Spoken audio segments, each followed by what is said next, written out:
Hi everyone, top of the morning to everybody watching in. It's a lovely Sunday morning. Everyone's got the coffee out. Welcome into the Irish NFL show in partnership with Pundit Arena. Michael here, you got Colin at the bottom. We've got Brian in his Giants jersey from Santa there as well. I don't know where Mark is yet, but sure we'll see the crack. Boys, welcome in. Merry Christmas again. Yeah, it's I definitely at this point where if the NFL wasn't on, I wouldn't have a clue what day of the week it is. But with the range of games, I still don't know what day of the week it is. Some fascinating games last night. I think the pick of the bunch probably being that Raiders Dolphins game. What an ending! We might get to that in a little bit, but looking forward to today's games as well. Lovely. Brian, welcome in as well, man. Yeah, hi guys. Hope you've had a nice few days. Yeah, Merry Christmas to the Dolphins fans and to the Chicago Bears fans. So, because of Arizona's, but I thought was a surprising defeat to the 49ers last night. Leaves the door open. Who's seen that coming, Brian? Well, you did. We didn't. But we did get the other ones right. But yeah, it opens the door now for the Bears. Jags today, and then Packers next week, who potentially have the number 1 seed wrapped up. So. And here, look who it is. I was going to say I've got an early Christmas present for you, or a late Christmas present. I was going to click Mark in, but Colin, I think you might have clicked him in. So thank you. Welcome, Mark. Good afternoon. How you doing, gents? Yeah. Technical troubles over Christmas a little bit, but it's funny. I come in just at the conversation about the fun and games of last night. The problems for Bears fans is the Packers need still to beat the Bears to secure that number 1 seed because the conference game matters more than the Titans game. So remember last week I was saying rest the players this week, play them against the Bears. But yeah, the Cards have lost the control of their own destiny, which is sad to see for Larry Fitz. But Bears fans, for them, hope springs eternal. Let's jump on the games over Christmas on last night because I've had time to actually do stuff. Look at this. So if you have been living in a hole over the last couple of nights, the Saints absolutely destroyed the Vikings. The Buccaneers against the Lions wasn't even worth watching. The 49ers, of course, beat the Cardinals, which we all predicted. Well, I did anyway. And what an ending to that game last night. Colin, I'll just start with you, man. What was that one thing that saw you just for these 4 games? The one thing I can't just give you one thing. I'll give you 2 things. One, as a Broncos fan, I wish that we still had Gary Kubiak in town because that Vikings team, although they're terrible defensively, terrible offensively, he is making it work. Kirk Cousins is extremely limited, but with Dalvin Cook, with Jefferson, with Thielen, he is really making them purr. If they actually had a defense, they'd be good. And then the standout is that Raiders. I mean, what were they thinking? Well, Brian could probably look back and to a player who inadvertently ran in for a touchdown, which ended up winning them the game. It's crazy, guys. Coaches in the NFL trying to be the smartest guy in the room, trying to run down the clock. I mean, Mark has talked about Al Davis's "just win, baby" mantra. That's what they should have done. Why were they trying to go for to run the clock, to get the field goal, make it as difficult as possible for your opponent? But that was the one that stood out. John Gruden being John Gruden. Yeah, 2 things that stand out. One, Michael, you have the Raiders winning that game, so let's make sure everybody knows the Dolphins won that game. But it's early, I'll give you a break.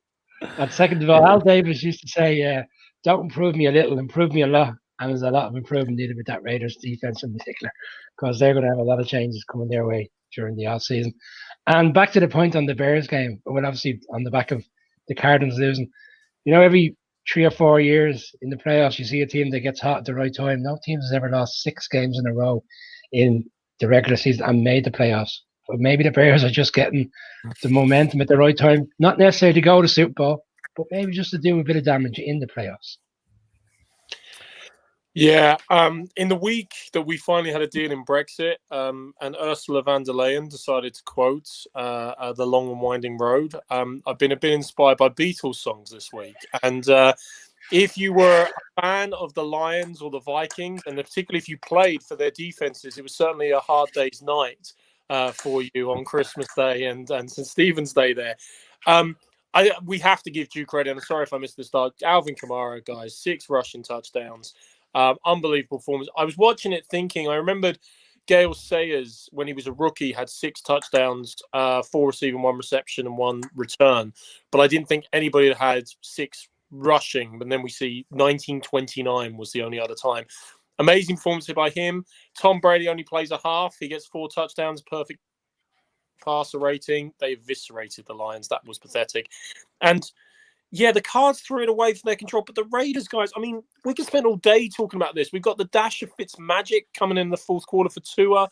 You've got, remember the Raiders put themselves in this position by missing the PAT as well. And, they created the scenario where they ended up having to try to be the smartest guy in the room. Look how that turned out for Emron, for example.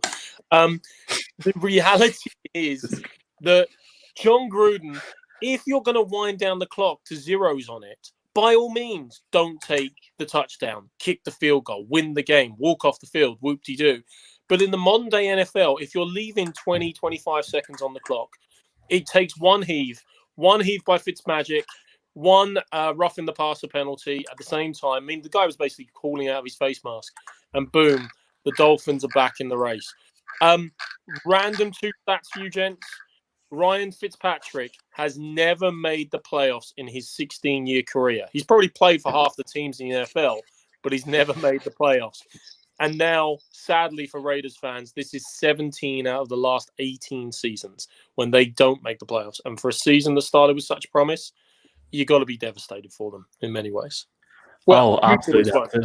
Yeah, absolutely devastated for him. I'm going to jump on what Colin said about the Minnesota Vikings, about Gary Kubiak. We were led to believe Gary Kubiak was done. He wasn't fit enough to coach a team anymore. So I wonder what happened there in Denver. Clearly something happened, boys. I'm going to jump on as well, boys, the Raiders. I actually woke up when Fitzpatrick was coming in. Couldn't sleep. I was so excited, to see I was right about the Dolphins winning and they didn't win. But I was like, that's a really ballsy move. Brilliant move from them for him to take the ball downfield not once but twice towards the end. But the Raiders threw that. How the Raiders didn't win that game is beyond me. Just win, baby. Just lose, baby. It's hilarious. They've got a brand new stadium. They can't bring anybody in the stadium. They haven't won the division. They've missed the playoffs. They've got John Gruden to like a 100-year deal. It's class.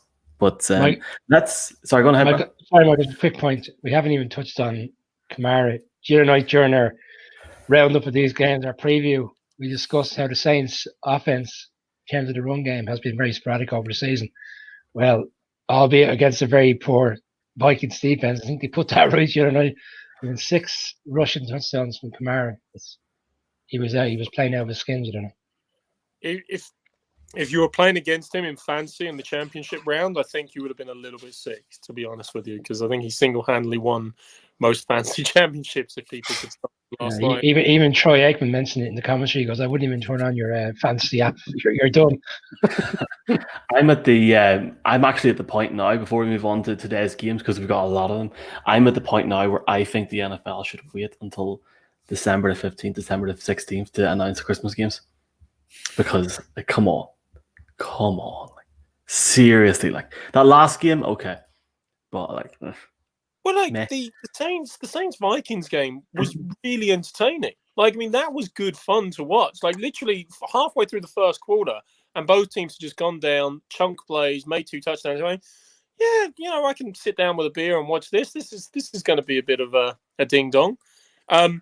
Actually, the Tampa Bay game, obviously, I enjoyed for obvious reasons. But I think at one point there, at the very end of the first half, Tom Brady was in there, I think 22 or 27, 330-odd yards, 4 touchdowns, perfect passer rating. And you flip to the Lions, and Chase Daniel was 3 for 6 for 11 yards. You kind of go, stats sometimes obscure the truth. That was very impactful in terms of the reality of that game. Seriously. Let's jump on today's, because there's a lot of games today, and there is some absolute beezers. What we'll do is we'll go Colin, Brian, Mark, lads. Just a preview on the game on your pick, because I think we've got 11 games. 2, 4, 6, 8, 10, 12. Hold on. 2, 4, 6, 8, 10, 12, 13 games, right? When we get to it. Unfortunately, this is the first game we have to look at today, boys. It is the New York Giants at the Baltimore Ravens. Now the Giants, obviously, Colin, have to win this game to stand a chance of winning their division, and the Ravens have to win the game. So who's going to win, Colin? Why? What's your thoughts on this game?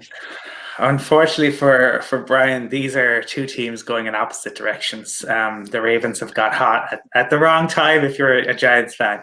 Averaging 40 plus points over the last 3 games.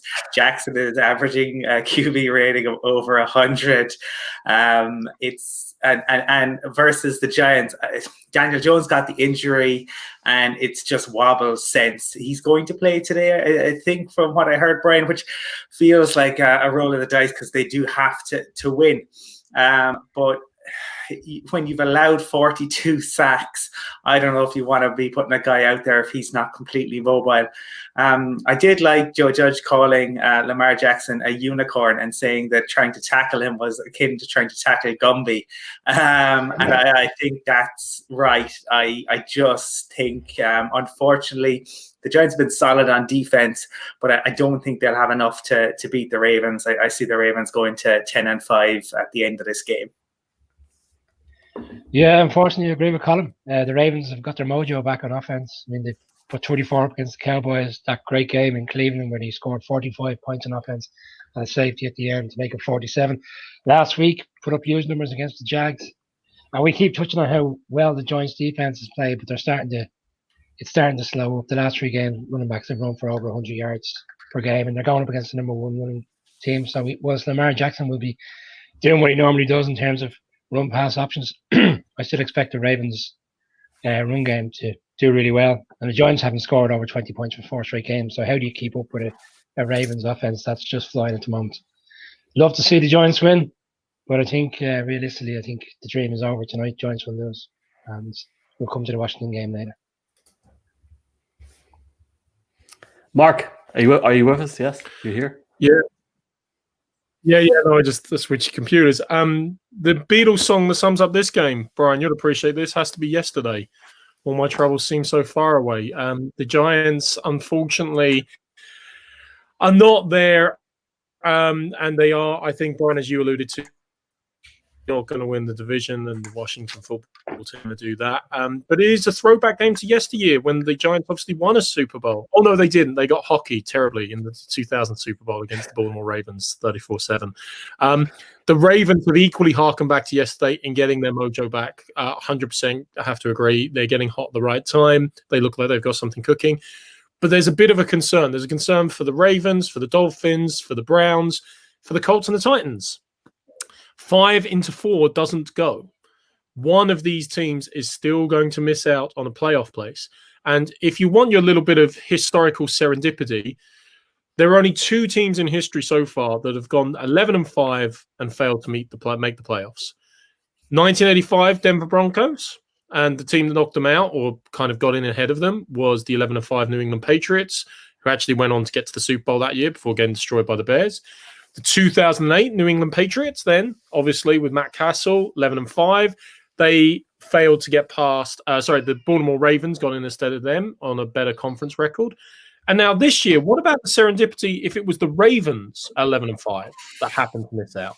You know, just quirks of nature. I do see at least 3 teams being on 11-5 and 1 missing out, though, which will be exciting, nervous, terrifying, and horrible for fan bases to see.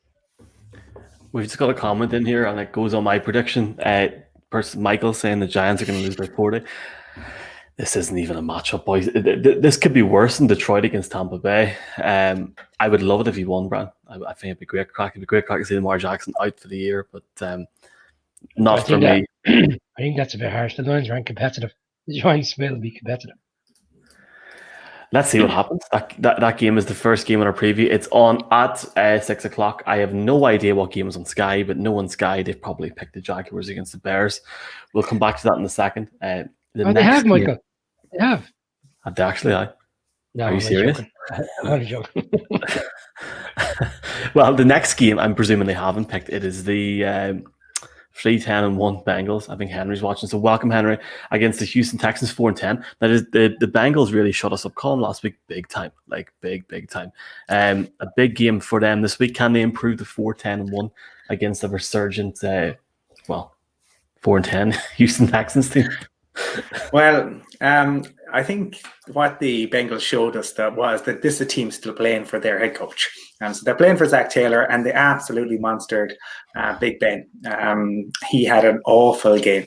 It wasn't their offense really that won them that game, other than Finlay's, obviously, the 23-yard run. But I think they had maybe 90 yards through the air. So they still found a way to win.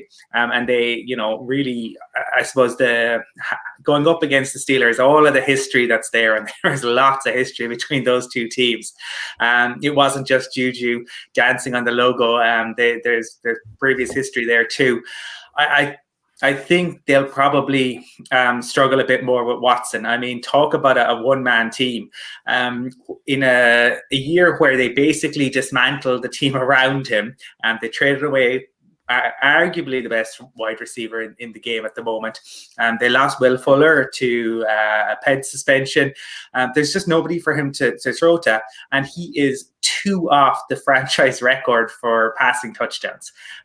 He 29 match job holds it. So if he can get 3 over the last couple of games, he'll win it.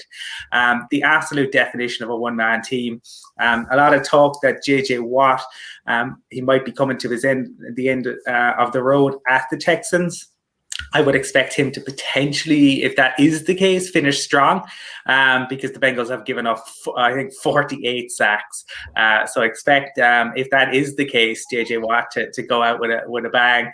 I think that they won't be able to do to Watson what they did to Big Ben, even when you sack him. And he does get sacked a lot. He still finds ways to make plays.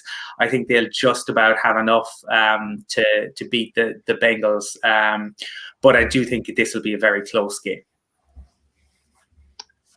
Yeah, in fact, Watson has the best record for a season for a team that is below 500 in the entirety of the NFL Super Bowl era, which goes to show what a great quarterback he is, playing with a team that's lost many of the talent all season long.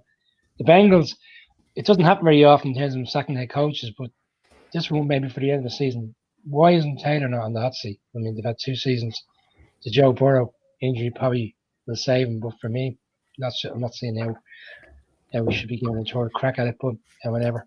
For me, I think the Texans will win. I think the Bengals had their season last week in terms of beating the Steelers. That meant a lot to them.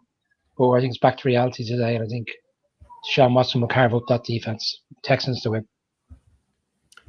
Yeah, Bengals need all the credit in the world. They managed a massive interdivisional win against their biggest rivals, and they didn't damage their draft position at the same time. Now, Jets fans, that's the way you do it. Great performance by them, well deserved. Absolutely made a mockery of us, and their D-line just had Ben in check. Their defense was immense the whole way through. Could they give the Texans trouble on the same basis? Of course they could, but Watson is more mobile. And yes, he still has Brandon Cooks. He's got less threats there. But to be honest, guys, this has very much the end of season feel to it. Both teams are going to be picking high in the draft. It's not going to be a great game. One stat actually that jumped off the sheet to me, and I was looking at things. The Texans have only had 8 takeaways this season. When you consider this is a team with J.J. Watt, they were renowned previously for their ball hawking secondary. That's a hell of a low number over 14 games. And there's a lot of things wrong in Texas. With the Texans.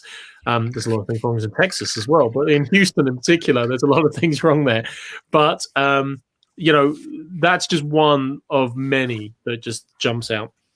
And again, if you're looking, I suppose, for a Beatles song for this one, this is going to be, and Henry makes a great point. Of course, the Texans don't even have that high number 1 pick. They're going to be big because they're giving it away to Miami, so Miami doubles up. Yeah, but the Beatles song for this one has to be for both teams a little bit. While My Guitar Gently Weeps, especially for the Texans. Talk about a song written by George Harrison.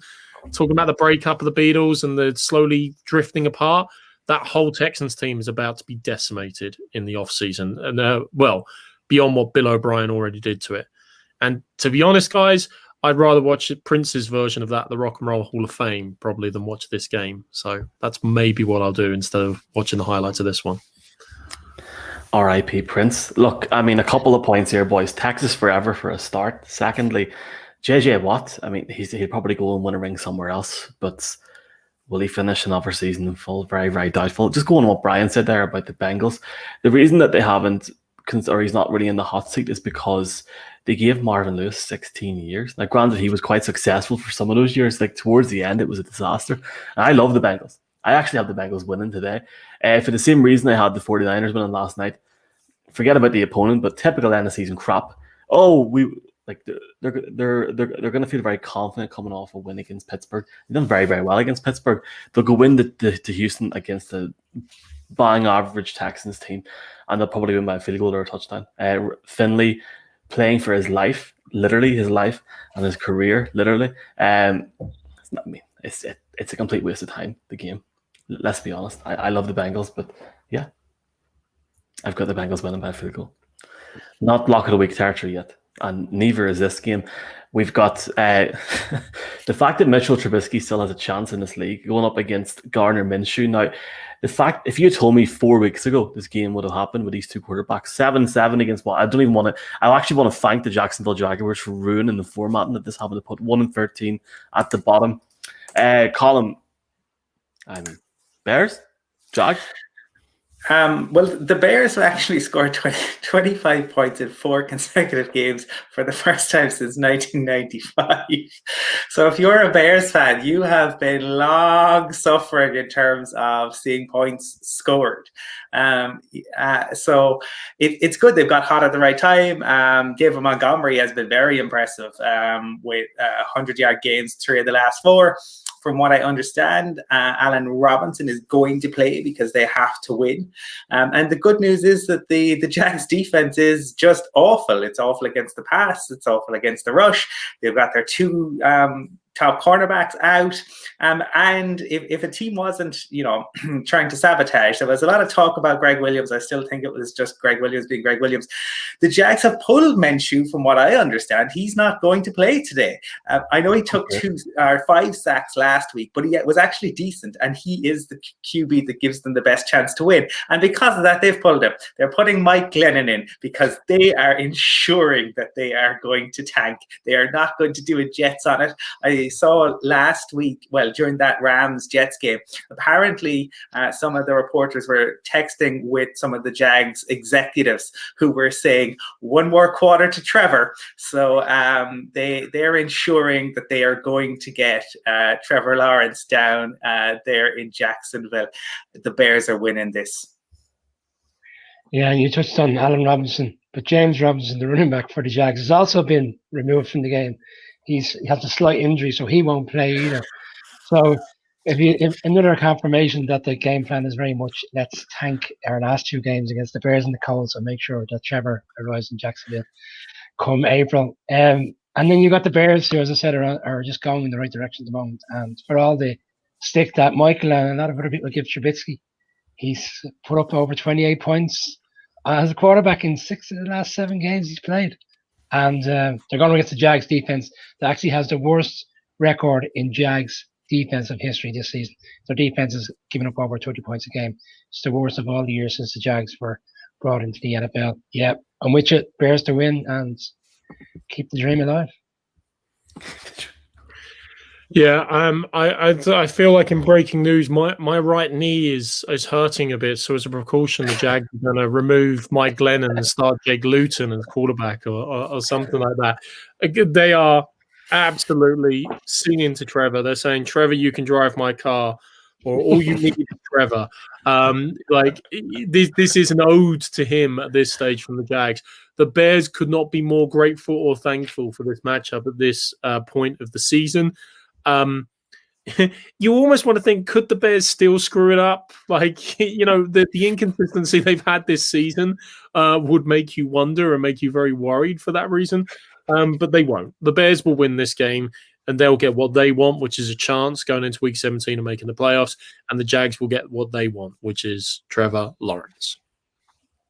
I think that sums up this season. I know the Bears started really strongly, but the fact of the matter is the Bears have a chance going into Week 17, whereas my beloved Broncos don't. So Humbug. This isn't even a contest. London will have a better chance against Dublin in the All-Ireland, boys, as far as I'm concerned. Not even worth talking about, to be honest. Sorry, Jacksonville fans. Well, I know there's a lot of Jacksonville fans out there, apparently in London and stuff, so I'm very sorry about that. Hopefully next week or next year. I mean, let's be honest. I mean, I don't want to talk because there's about 15 other games, but he is not going to Jacksonville. There is no chance he is going to Jacksonville. Trevor? No chance.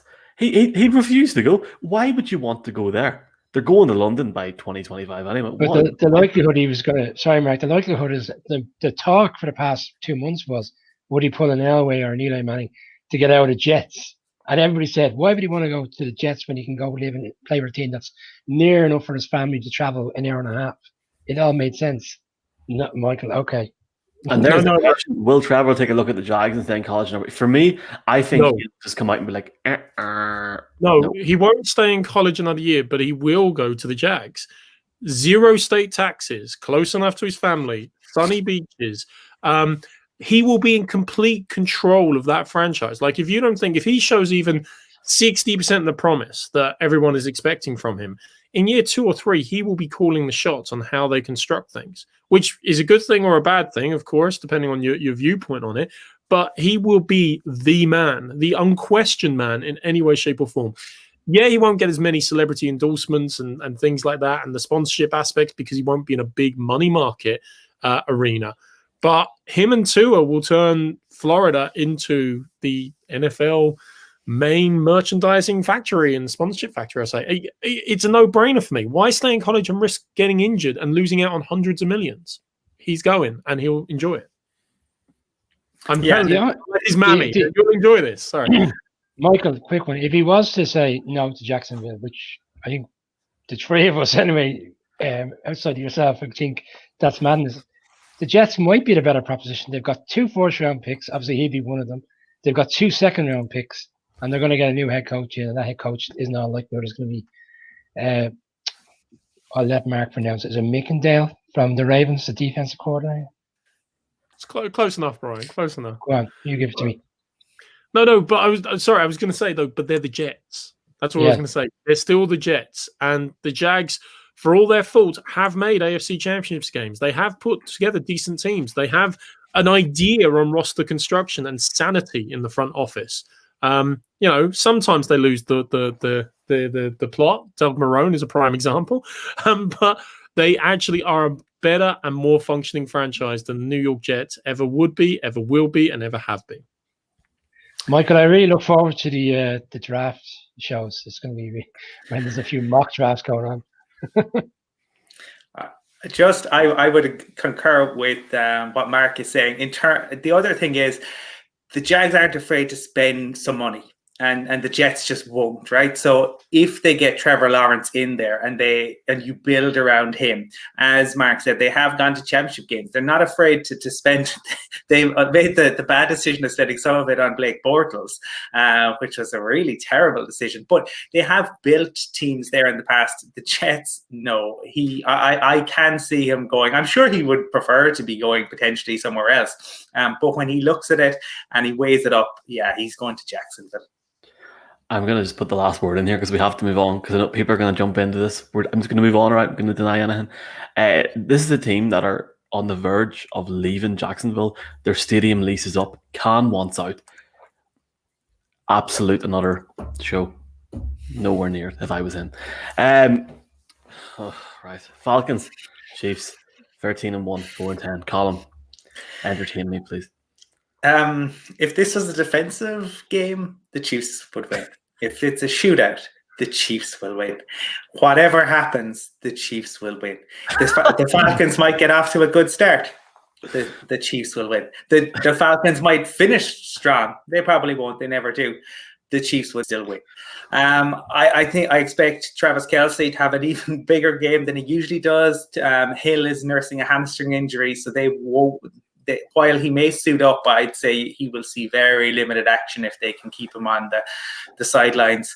The Falcons haven't scored more than 30 points against anyone with a sniff of the playoffs, and I say that having seen them put 30 points on my Broncos. They're not winning this game. The Chiefs have we talk about teams doing certain things. The Chiefs have chiefed their ways. They have they've kept them all at arm's length. Whatever they've had to do to win, they have done to win, and they'll do the same today. Yeah, Michael, the last while you've been suggesting that the Chiefs aren't playing well and they're winning close games. They've actually won 6 in a row by 6 points or less, which is an NFL record. I thought you'd like to know that. And another one for you. The last 2 number 1 seasons in the AFC, who are returning Super Bowl champions, have made the Super Bowl but lost both times. So there's a little something for you to put in your back pocket for come February. But the Chiefs are going to win this one, and I see the line is 10.5 for me. In the last, the Falcons looked like they had a bit of a jump when Raheem Morris took over, but they've gone back to what they were. They've lost 4 of the last 5 games. I think Chiefs won't be winning by 6 out of that this week. I think they'll be a lot higher, 14, 17, 20 points. I think they'll run the score on the Falcons. We've talked a couple of times during the season about teams coming off a disappointing loss and saying, but they've got the Jags or they've got the Jets coming up, so it's a good bounce back game for them. Obviously, didn't work out that way for the Rams the other week, but you've got the Atlanta Falcons this week who are coming off throwing away a 17-point lead to Tom Brady and the Tampa Bay Buccaneers, and they must look at the schedule and go, "Oh, don't worry, guys, we'll get them next." It's Patrick Mahomes and the Kansas City Chiefs. Yeah, that's not quite as enjoyable. The Chiefs already have their ticket to ride. They've already got their ticket to the Super Bowl in my book, stamped and ready to rock. They're averaging 428 yards of offense per game. And guys, we've seen them in so many games almost shut it down in the fourth quarter. They haven't been trying. I still don't believe we've seen them out of third gear. Can they hit that 4th and 5th gear when they need to? I think yes. But if they don't, then obviously any team on their day, it is the NFL, can push them. The Falcons are not one, however. This game is a walkover. And, okay, here's one random thing to look for. I'm trying to find weaknesses. I feel your pain, guys, as Broncos fans here. But, I'm trying to find weaknesses for you in the Chiefs. And all I could come up with, other than their defense, you can score points on, is that Harrison Butker on the season has missed 6 extra points. And as we saw in the Raiders-Dolphins game, an extra point can be important. So maybe that's something to be hopeful for. But if I'm stretching to find extra point misses, you realize they are an efficient football machine. They're going to win. They're going to win week 17 as well and go 15-1. And they will be the number 1 seed in the AFC and get to the Super Bowl. Right. Grant. All right. I'm not giving a pick for this game. If I don't give a pick, maybe the Chiefs might not win. But I'm not giving a pick. Don't think it's worth my time. Boring. Right. Anyway, this game is not boring. It is the 1-13 New York Jets against the Cleveland Browns. You can see my editing is that good that I've actually wrote Cleveland over his arm for Baker Mayfield. Colin, I think this is the better game than the Chiefs Falcons. It definitely gives more potential anyway. Well, it is now, given the fact that the Browns are without their wide receiving core. I hate to say it, but there was an awful lot of Broncos fans saying that the rules weren't being applied, the same across the board. Well, they are now, because the Browns have one wide receiver for this game. It's not the quarterback, obviously, but it shows that you break COVID protocols, well, your players sit out. I am very interested to see if that happens in the playoffs, but it certainly for today, the NFL and Roger Goodell are applying equally. I think for the Jets, obviously, it gives them much more of a chance. But for the Browns, they have decent tight ends. You can imagine they might line Hunt up there in the slot. I think also they were able to bully Goff. There are certain QBs that you can bully. The Broncos bullied Tua earlier in the year, and the Jets absolutely bullied Goff. You can get into their head. I don't think you can do the same with Mayfield. I don't think they'll be able to get at him in the same way. And given what the Browns have at running back, I imagine they'll lean on it. I felt the Rams went away from that way too quickly last week, because they actually had some success with it, but they got too concerned about getting into it too quickly. I'd say the Browns have been forced into leaning on it. I think they'll still, despite the fact they have one active wide receiver, they will have enough to just about win this game. Yeah, they've also got two really good tight ends in Harrison Bryant, the rookie, and Njoku, who they drafted a couple of years ago. So they still have potential to use them in wide receiver options. Marvin Holland, as touched on, is the only wide receiver who's from the active roster. They brought in 3 from the practice squad. But I think the Jets will be kicking themselves over that win last week, albeit they won't come out publicly and say it. And I think they'll be doing their best to try keep at least in that situation where week 17 where the Jags could slip up. And I just don't see. And the Browns know if they win, as Mark touched on earlier, 5 into 4 doesn't go. The Browns have to win. And they haven't made the playoffs since 2002. I don't see this game being the one that causes any damage to them making it. So the Browns for me. Yeah, they've also got Austin Hooper there, who's the very functioning tight end, and even their backup running back, D'Ernest Johnson, is a very good functioning back and able to take catches out of the backfield as well. So, could you see some interesting formations? What about a 3 running back, 2 tight end formation, which you then split out, for example, because you'll have viable catching options. Try and get the Jets into a heavy package. They still have some flexibility. Of course, missing basically your entire wide receiving core is not ideal for the Browns. And yes, the Jets could win this game and they won't affect their draft position. So there is literally nothing to lose for the Jets, unless the Jaguars happen to win another game and then they'll be sickened again. But the reality is the Jets are an exercise in just calling out for help. I need somebody, help, not just anybody. They have so many things wrong with them. Yes, they've played really well the last couple of weeks and competitively, and obviously got that for them great win against the Rams, which turned out to be an awful win against the Rams, given what they've done to their pick on the draft. But I still think this is all about who's got too much to lose. The Browns have too much to lose. It would be the browniest thing to do to get to 11-5 or something like that and mess it up. They still have the chance to get to 12-4 and take themselves out of that mess. They start by beating the Jets, and then they have the Steelers in the last week of the season. Browns have to win it. Browns will win it. But it's Nick Chubb, Kareem Hunt, the usual suspects, going to power their way to victory. Yeah, you're talking about the fact there that the Jets, if they lose, it doesn't really matter for the draft. Sorry, if they win, it'll not really matter for the draft. That'll be them next week in New England, Mark, when they win, as I've said for a few weeks now. Thanks. These 2 wins. Thank you. Austin Hooper, a guy that Atlanta could really use again, because they keep choking.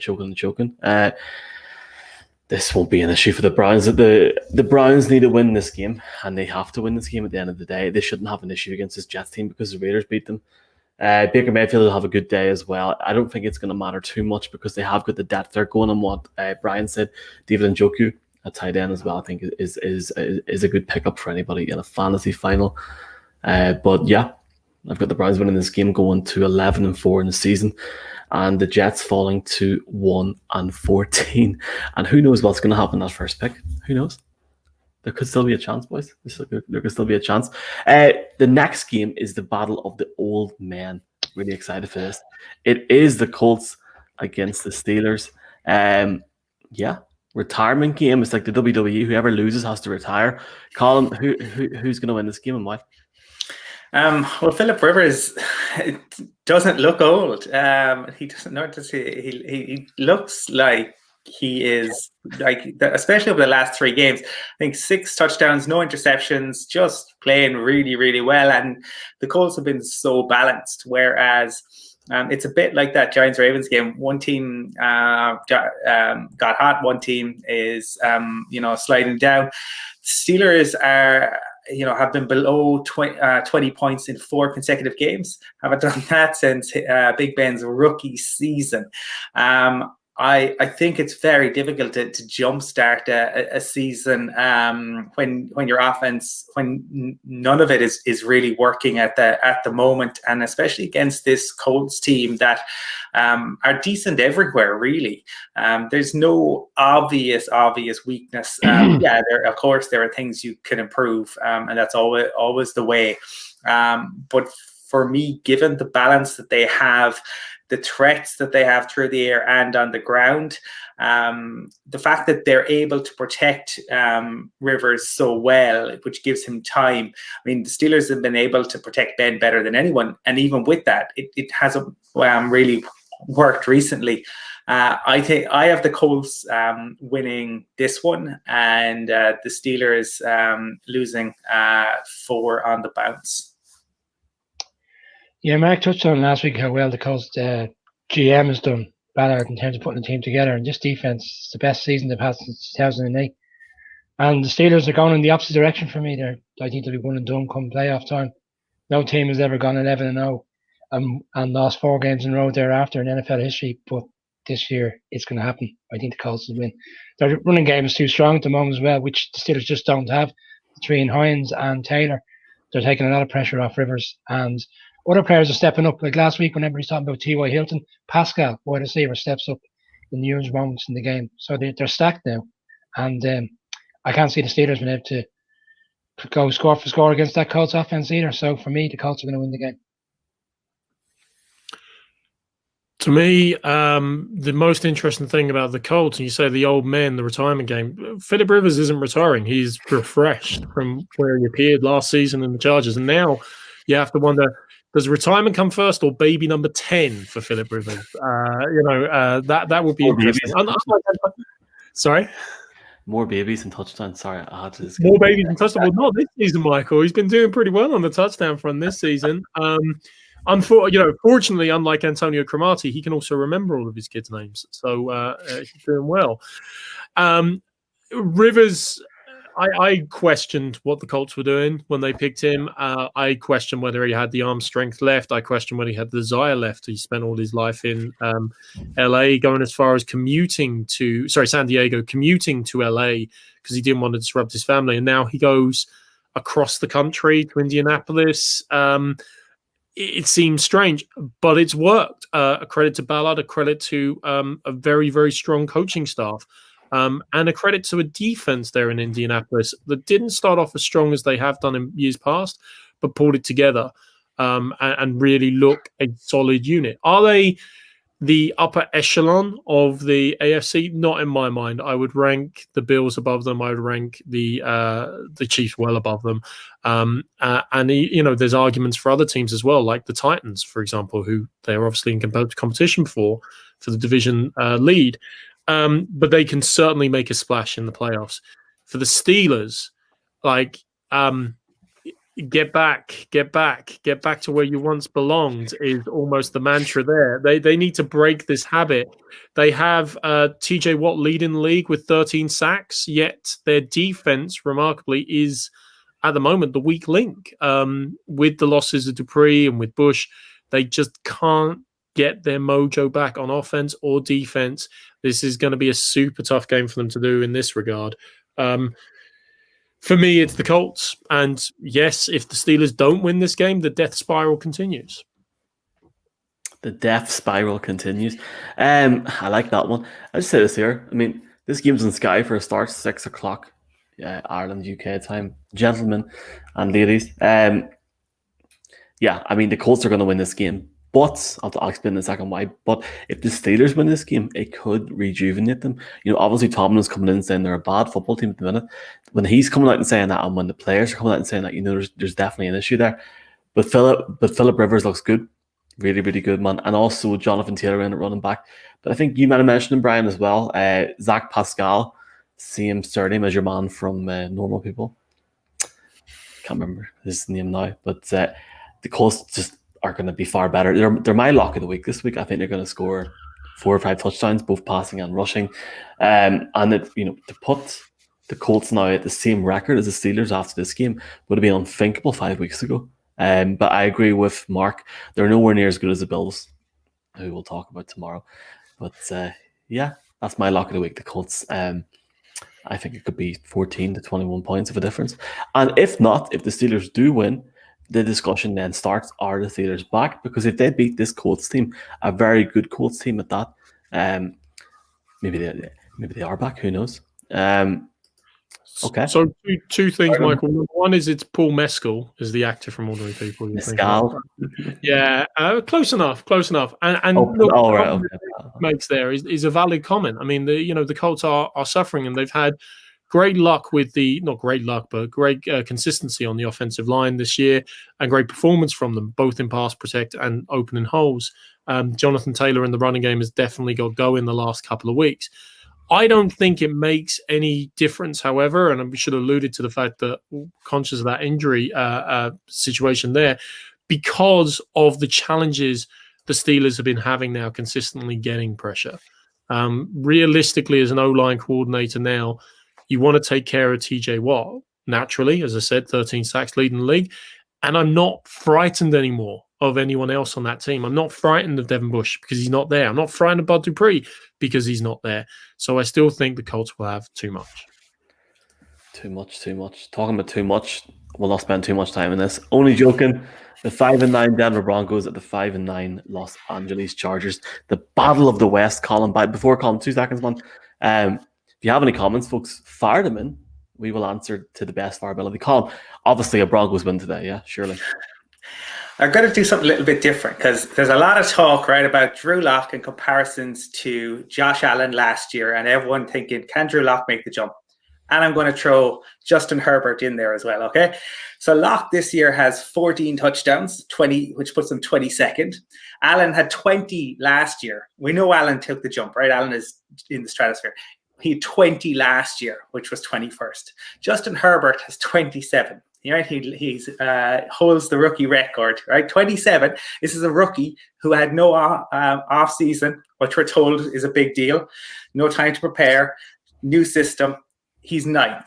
Drew Lock has 13 interceptions, tied for 2nd in the league. Josh Allen threw 9 interceptions all of last season, right? Put him 16th. Justin Herbert has 10 interceptions, puts him 10th. In terms of completion percentage, Drew Lock is 57.7. He's 35th. 35th in terms of completion percentage. Josh Allen, though, in fairness now, right? Josh Allen last year was 58.2. He was bottom of the class as well. Okay, so there is a fair comparison there. Justin Herbert is completing 66.5% of his passes. In terms of yards per attempt, Drew Lock 6.6 puts him 27th. Josh Allen, the exact same last year, the exact same. So yes, again, fair comparison. Justin Herbert, 7.1 per attempt, puts him 23rd. In terms of QB rating, Drew Lock, 75.4 on the season, puts him 34th. Josh Allen last year, 83.9, put him 27th. Justin Herbert, 96.3, he's 16th. And I suppose the other part of this that doesn't get talked to, right? So always all the QB stats, the rushing stats, okay? So Drew Lock's 138 yards and 2 touchdowns. I'll go to Herbert next. Herbert has 199 this year and 4 touchdowns.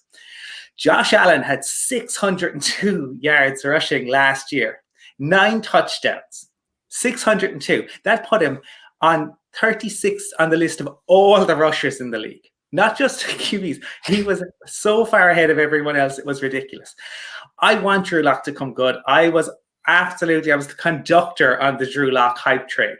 But Drew Lock has got to show up. When you are hearing the completion percentage, when you are hearing the QB rating, Drew Lock has got 2 games here against 2 divisional rivals. He has got to show up. He's got to make statement performances. He's got to show us that he's the guy.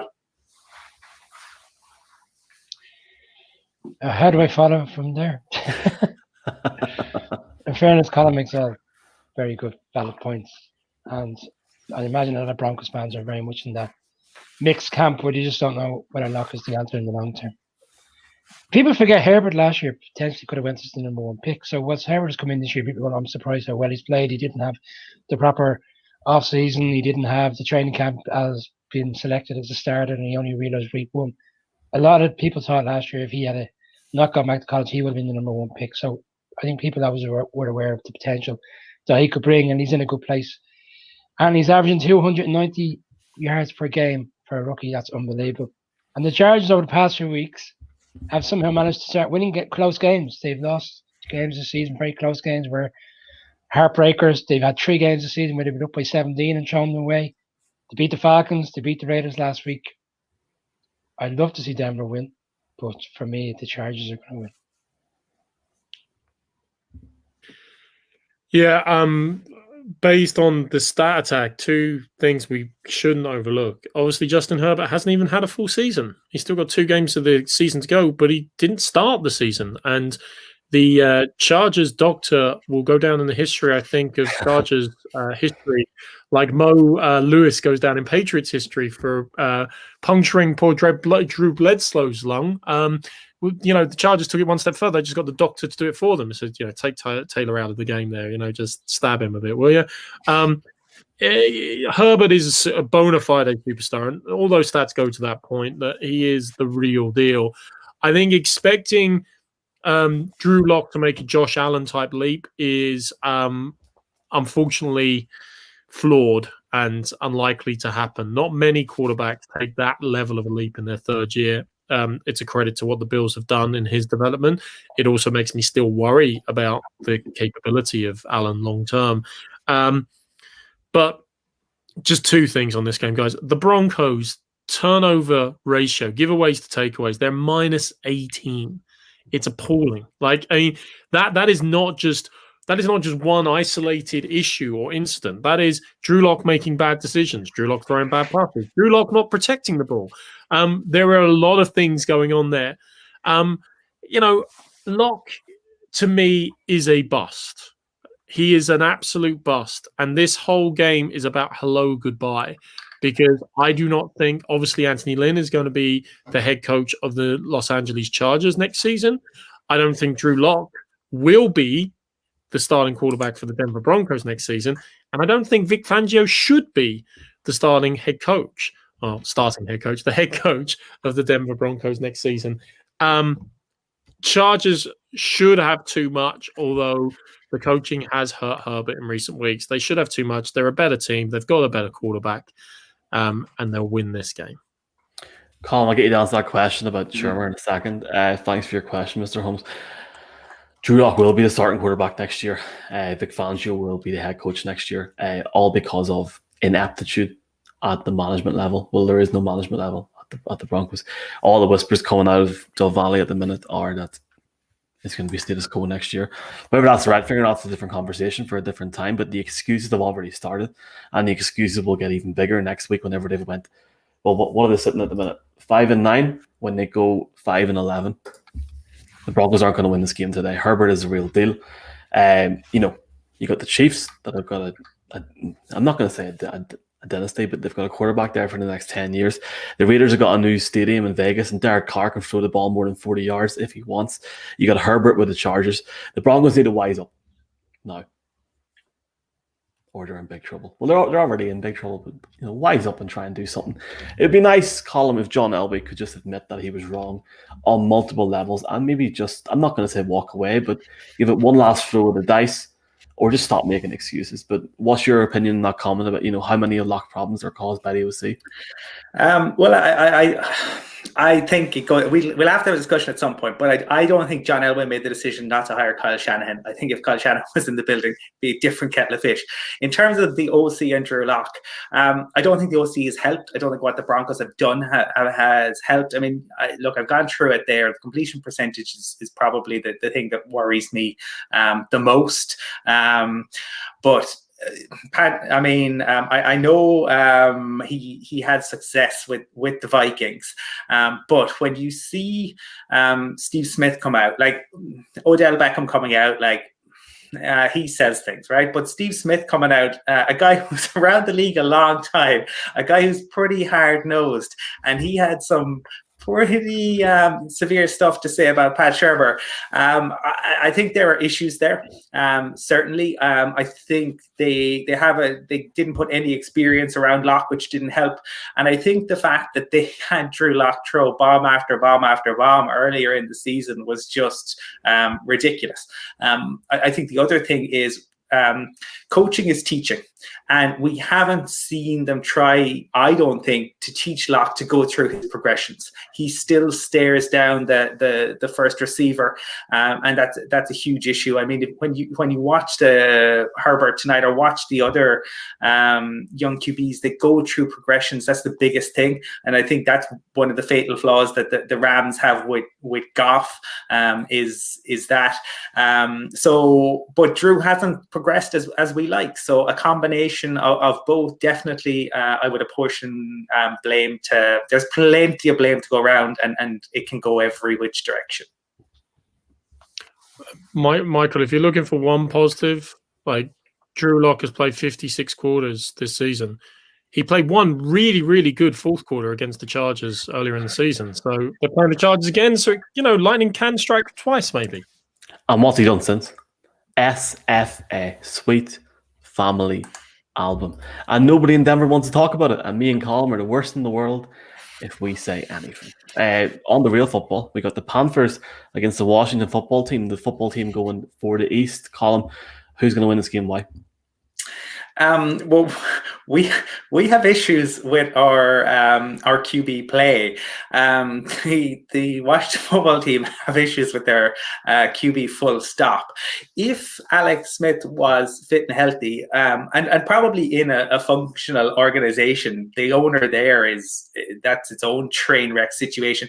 Dwayne Haskins shouldn't be at the football team anymore. He just shouldn't be. Your coach is immunocompromised. You know what's going on. Your team are still in with an amazing chance of going to the playoffs despite everything. And you decide to go to the club and not wear a mask? Cop on. And yet, with all that going on, I think the fact that it's Riverboat Ron going up against the Panthers still means that the Washington football team are favourites for this.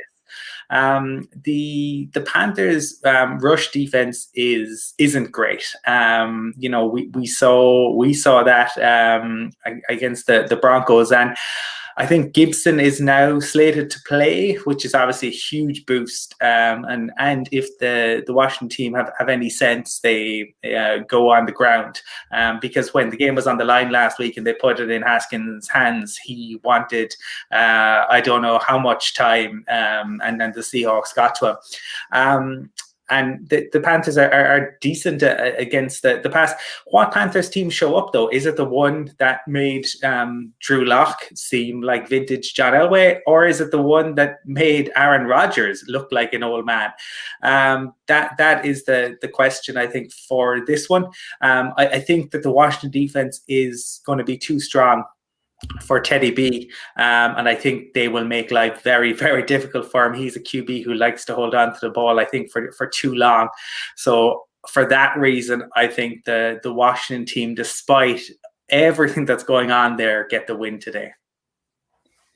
Yeah, Colin, you touched on there, which Panthers turns up is the ones that play one week or the one that just doesn't show up the following week. They've still lost 8 of the 9 games when they are turning up in a good performance. The quarterback situation hasn't been resolved. We don't know at the moment, even on a Sunday morning, who's going to play quarterback today, whether it's going to be Haskins or Smith. Smith 4-1, without him 2-7. But for me, it's all about the defense. We touched on last week how many players, how many playmakers they have. Everybody keeps alluding to Chase Young, but they've got a lot of other good players there. Montez Sweat, Kerrigan, backup come in. For me, you've touched on it already. Teddy Bridgewater won't be able to live with this Washington defense. So for me, the Washington team win the division this evening and win the division. Sorry, win the game, win the division this evening. Just with the week that was in it, with Alvin Kamara getting his 6 rushing touchdowns, I ended up down a Wikipedia/YouTube hole of random NFL records. And actually, Washington, as you know, one of the more storied franchises in history, slamming Sammy Baugh was one of the ones I loved. He once threw for 4 touchdowns in a game, took 4 interceptions himself, and had an 81-yard punt in the season. He led the league in passing, interceptions, and punting. Other than a little bit of an interlude where they won a few Super Bowls in between. Washington has not been a relevant franchise for a long period of time. Even their one bright spot in the last 10, 15 years, RG3, well, Mike Shanahan decided to destroy him in a playoff game and ruin his career ever more thereafter.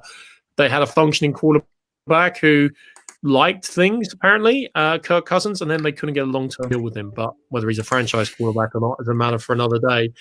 Despite all this, despite the ineptitude of their owner, who is currently claiming he's being persecuted and sued and blackmailed by minority owners, despite their quarterback who wants to dance around the parade around with strippers in the middle of a global pandemic, they somehow, with a little help from their friends in the NFC East, are leading the NFC East and are likely to go to the playoffs. I get that Beatles song in there somehow. To me, the Panthers have exceeded expectations this season, especially when you consider how much C-Mac's been injured. They're playing very tough. I think it's a good sign for the future for the Panthers organization in what's going to be a very tough and competitive NFC South for years to come. If they get their quarterback sorted, they have the building blocks to make some magic happen. But for this season and this state of affairs, Washington have enough to put it together. Chase Young and that defense are the real deal. Washington to win. Michael, sorry, just a quick one. Mark's talking about history there. No head coach who's gone up against a team in which he's brought to a Super Bowl has ever beaten them, and he's on the opposite sideline. So if he does win against Panthers tonight, he'll be the first head coach in the history to ever beat a team in which he brought to a Super Bowl. Hopefully not the case. It actually is quite a fascinating matchup in the fact that obviously you got the whole situation between Haskins, but there's no like, we know who's starting a quarterback today for the Washington football team. I seen Steven Montez, who was elevated this week, play for the Colorado Buffaloes a couple of times last year. I seen him play against USC 2 years ago. I know the college game was a lot different to the NFL, but he is a decent enough quarterback. He can run as well. So don't be surprised if he does make an appearance today against the Panthers.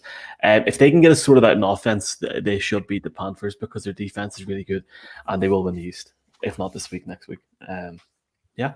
Talking about the NFC East or least. Hello, by the way, to the Skull fans. Skull.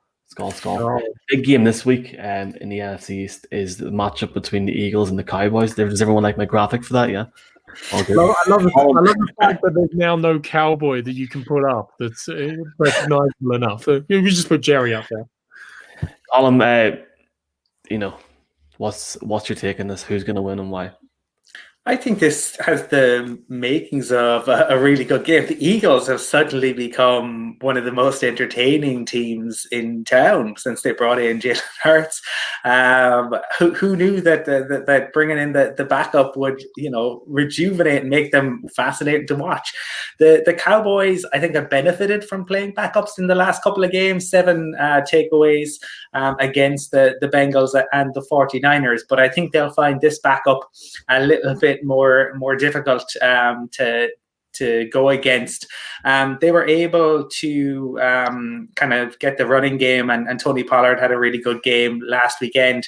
I don't think they'll be able to run all over the Eagles in the same way. The Eagles are pretty good against the run, against the pass. That's why they have issues. Would you bet on Andy Dalton? I don't think I would, especially when the Eagles are so good at getting to the quarterback. So I would expect Andy Dalton to be running for his life. The Hurts took 6 sacks last week, but like Deshaun Watson, he makes plays happen. I think that the new breed of QB that has come through will take sacks, but they're so mobile and they extend plays, so they're able to get those chunks of yards back. I think that the Eagles will win this one, even though it is in Jerry's world. I think that there just seems to be momentum around them, and I think they will have enough to win this one today. At the start of the season, you ask most fans, what do you want? And they say, I want meaningful football for my team come week 15, week 16, week 17. And bizarrely enough, this actually is a meaningful game.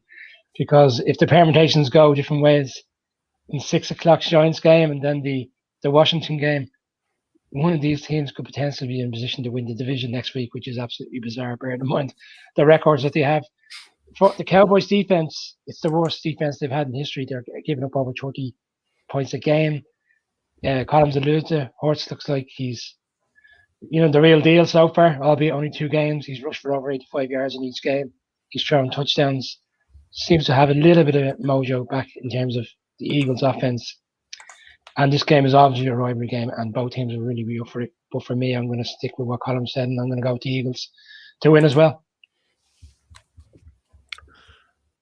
There are few things in life that can surprise us anymore. I would not be surprised to watch this game and see a 2-0 game decided on a safety, or a 51-49 shootout in the desert. The only thing about this game that would surprise me, if I saw 2 competent, well-coached, disciplined teams play. That would absolutely shock and completely surprise me, given what we've seen so far. Both these teams have a bigger fundamental question than this week, though. Their Beatles song is "We Can Work It Out," because Dallas Cowboys are turning around to Dak Prescott, who they're probably going to have to put on the franchise tag at 110% of his $31.6 million, and say, "We can work it out, Dak. Let's do a long-term deal. Let's figure out something," provided he's getting back from his injury. The Eagles have an even worse conversation, as the comment alludes to. They've got the conversation with whom they were saying is their franchise quarterback. We're putting it all on you. We've got so much dead money. We've got so much cap space invested in you. Can we work it out in the offseason? I agree with Brian. Bizarrely, this does have meaning, actually, this game, especially if Washington do slip up against the Panthers. But way more interesting for me. It is way more interesting. What are the Eagles going to do with Wentz and Hurts? Are they going to have an open competition? Are they going to try and restructure Carson's contract? Are they just going to try and ship him off in a salary dump for a low draft pick and just take 1 year's cap hit? Because it was better, obviously, if he's traded than if he's cut outright in terms of the cap hit implications. Is too much money. It will weigh down their team forevermore. And of course, if you do believe Jalen Hurts is the solution, well, you've got basically 2 years on the rookie QB contract before you've got to give him the big money deal. So you need to do something quick and fast. So lots of fun for Jeffrey Lurie and the front office there of the Philadelphia teams to figure out. In terms of the actual game, yeah, flip a coin. I can make a case for either side, but I will go in favor of the Jalen magic continuing on and Hurts delivering some more hurts to Cowboys fans, unfortunately, this season. So Eagles to win. Does anybody else want to jump on that question about Carson Wentz? Yeah, just one of the interesting things was that I suppose there was a lot of talk that the Colts might look at Wentz because of the relationship that Frank Reich and he had. And this is something that's interesting in the wider scheme, like the scheme. We talked about Rivers coming in there. Frank Reich is a man of devout faith, and so is Carson Wentz, right? There was a lot of talk that that's one of the reasons they got on so well, and that Wentz kind of lost his way when Frank Reich moved on. Philip Rivers is as well, and that might be something that we could look at in the future. Really interesting. They seem to have gelled, and Frank Reich spoke just about 2 weeks ago how he felt Rivers had a few more years to go.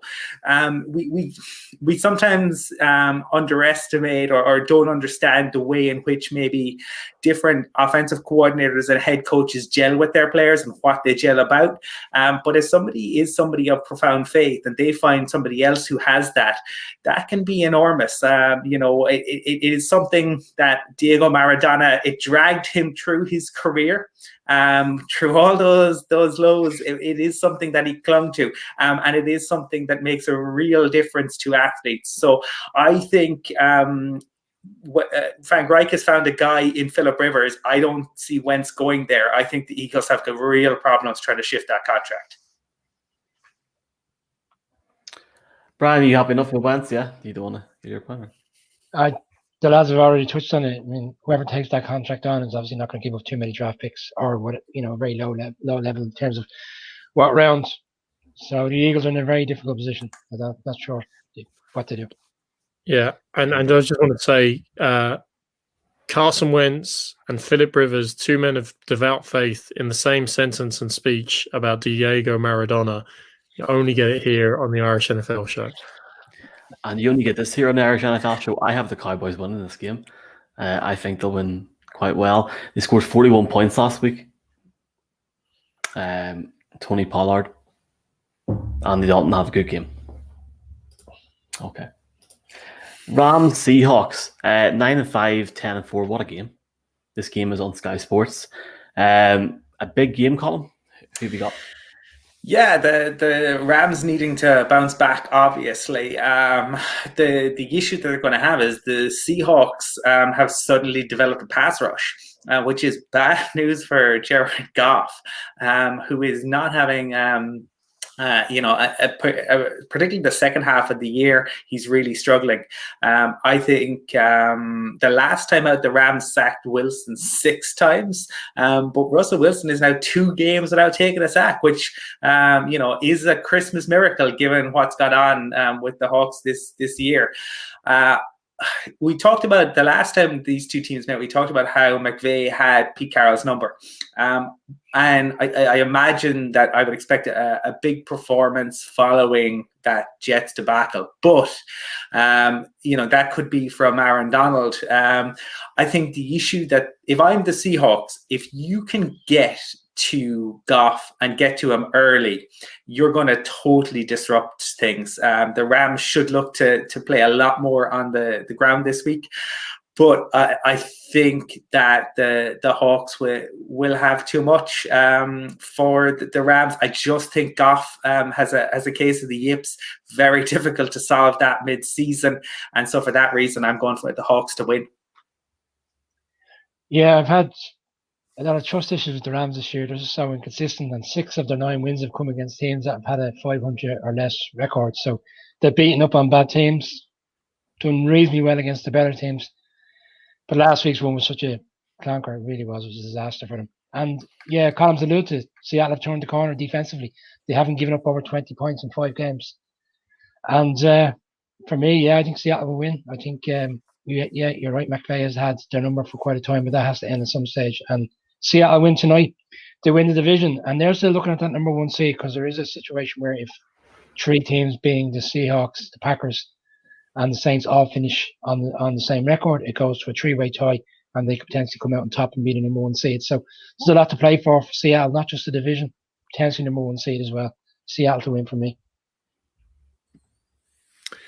So Seattle, actually, it's funny. I was watching the broadcast of the Vikings-Saints game, and in one of the most startling pieces of analysis I've ever heard, I can't remember who it was on Fox, it must have been Aikman, said, the Vikings offense has been great this season, except for turnovers and sacks, which have really, killed them at times. They've been moving the ball well, except for turnovers and sacks. I was like, I don't know something, Sherlock, to be honest with you. But it's funny, the Seahawks offense has been that story a little bit this season as well. They started like a greyhound out the trap. They were unbelievable, blistering start to the season, really propping up an awful defense with great offensive play, have stumbled in recent weeks. And while the defense have got it together, I think they need the offense to come together right now once again and get back some of that mojo and that consistency. Lockett and Metcalf have been quieter in recent weeks. Russell Wilson has been having more difficulty behind the O-line and has been throwing in the last 5 weeks a lot more interceptions than touchdowns, which is not the percentage you want, Mr. Wilson. So for me, the Seahawks defense is markedly better than when they played the Rams earlier in the season, but the offense, even though the Rams had their number in that game, has actually taken a step back. If you wanted the stat discussion, obviously, you've got the 100 yards differentiation between defenses. The Seahawks have given up 100 more yards than the Rams in that regard. And Aaron Donald is on a tear. But this, to me, is all about the hoodoo voodoo. The Rams have it over the Seahawks. 5 of the last 6. As I said earlier in the season, even Jeff Fisher used to win games against the Seattle Seahawks. The Rams need both of the last 2 to win the division. For me, the Rams somehow, after such an abject performance against the Jets, will bounce back. I also have to jump, so I'm going to very quickly just give my Sunday night pick as well.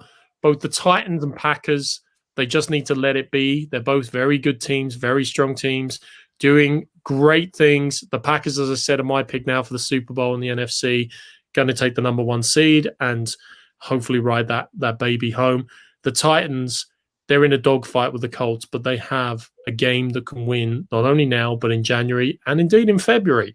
They've put up an impressive season. Overall, I think the Pack will have just too much, and they don't want to let their grip slip on the first pick. The first seed in the NFC. But like I said, even if the Pack lose, as long as they beat the Bears next week, they're in. They're number 1 seed. It's all kosher. But even still, I think they'll just have a bit too much for the Titans. I've got to bounce, gents. It's always been a pleasure, and I will talk to you all soon. Thank you.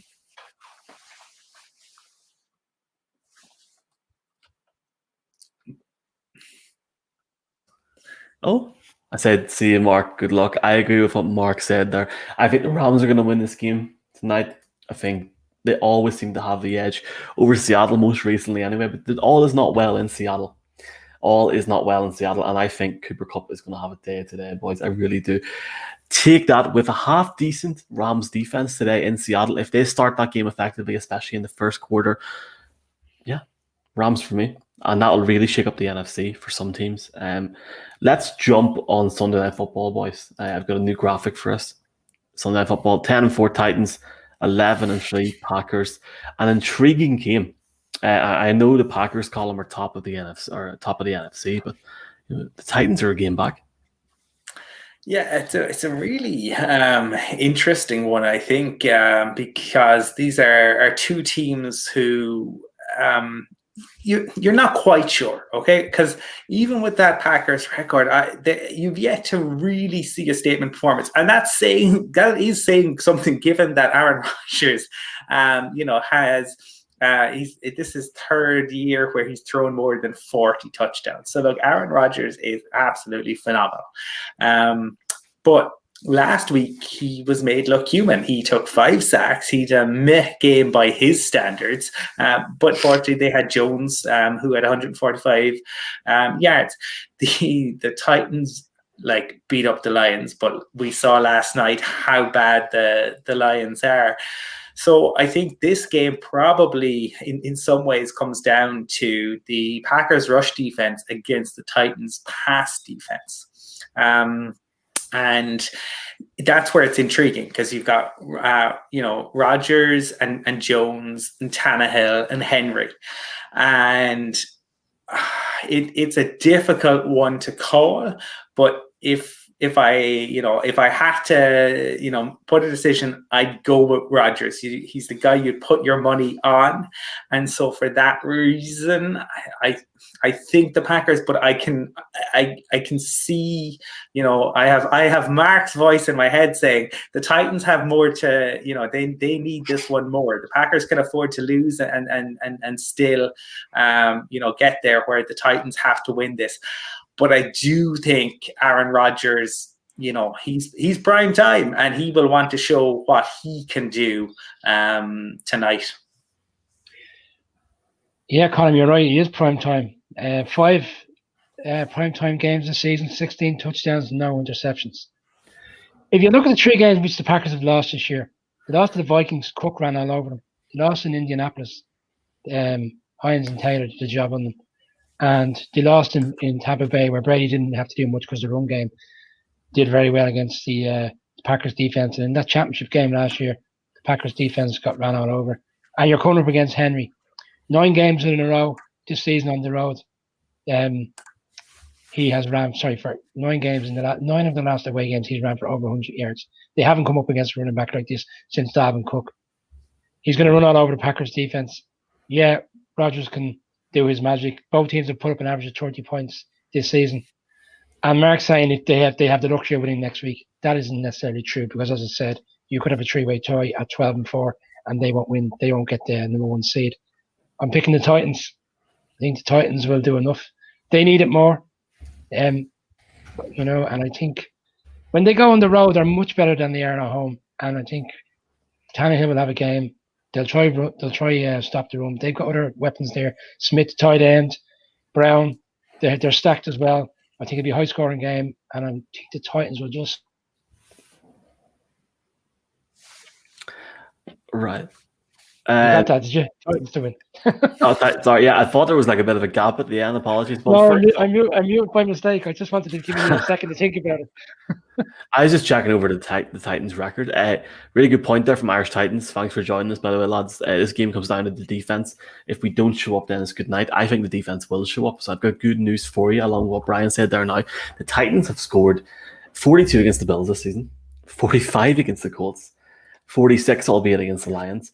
They scored 30 against the Ravens. They're winning this game 100%. This is the game where if the Packers are for real, they come out and they score 2 or 3 unanswered touchdowns in the first half and prove me wrong and prove Brian wrong. Henry's going to run for 180 yards, 2 touchdowns at least. Titans by 7, and they're going to explode the NFC. Boys, I'm exhausted. We've been going for an hour and 20 minutes. But we will be back tomorrow night for a big game. Monday Night Football, MNF, IRE. Yeah, 9 o'clock. Sound good? Sounds good. Excellent.